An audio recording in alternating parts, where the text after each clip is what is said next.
Parmi les pays cités, l'Algérie. Et voici un document étonnant. En cette terre d'islam, malgré la surveillance ou l'intimidation, des milliers d'Algériens délaissent le Coran pour l'Évangile, avec des baptêmes, vous allez le voir, souvent spectaculaires. C'est le dossier de cette édition, il est signé Samassoula Mathias II. Le vendredi, jour de prière en Algérie, est aussi pour certains le jour du Seigneur. Une villa sans croix ni clocher, l'église du plein évangile. Chaque semaine, près de 500 fidèles s'y pressent. Tous sont des convertis, protestants évangéliques. C'est jour de baptême.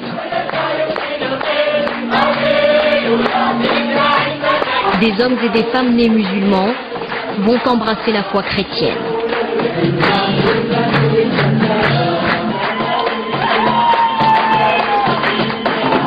Tous les 3 mois, 80 personnes. Hier j'étais dans le noir, et aujourd'hui j'étais dans la lumière. La plupart des familles sont là, parents, grands-parents, déjà devenus protestants. Il serait ainsi 30 à 100 000 à travers l'Algérie. L'œuvre de missionnaires évangéliques étrangers, aussi discret qu'efficace, mais pas seulement. J'ai découvert Jésus à la télévision, ça m'a touché. Ça fait 2 mois que je suis convertie, comme mes enfants. 10 chaînes de télévision chrétiennes atteignent ainsi les populations les plus reculées. C'est la force de l'offensive néo-évangélique en Algérie. Alléluia, Alléluia. Si ces convertis-là ont choisi d'afficher leur nouvelle foi, d'autres préfèrent rester discrets. Dans l'islam, renier sa religion, c'est encourir la mort. Et cela porte un nom, l'apostasie. On a tout le temps de mauvais regards sur nous, qui sont fixés comme ça. On nous regarde de mauvais œil et nous... Bon, le manque de respect, je ne peux pas y aller jusqu'ici. Mais ils sont contre. Pour eux, on a renié la religion et on a oublié complètement nos racines.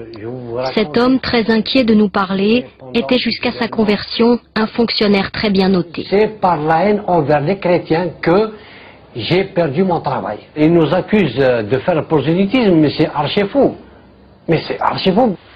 Lui était directeur d'école. Sa vie a basculé un soir de Noël. Ce soir-là, munis d'armes blanches, des gens du village ont mené dans son logement de fonction une expédition punitive.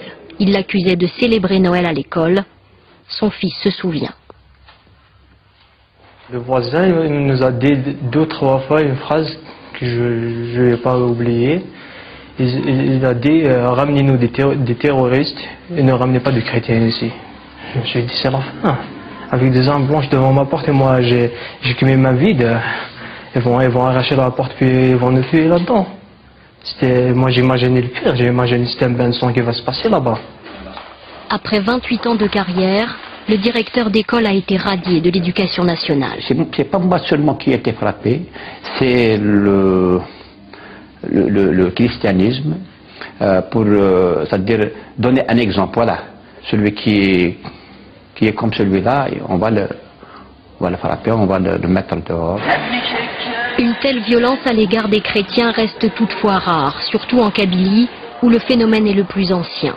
À la sortie des mosquées, la question n'est pas taboue.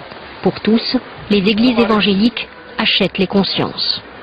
On n'a pas encore vu quelqu'un qui a de l'argent, l'entrée en chrétien. Toujours c'est des pauvres qui rentrent en christianisme.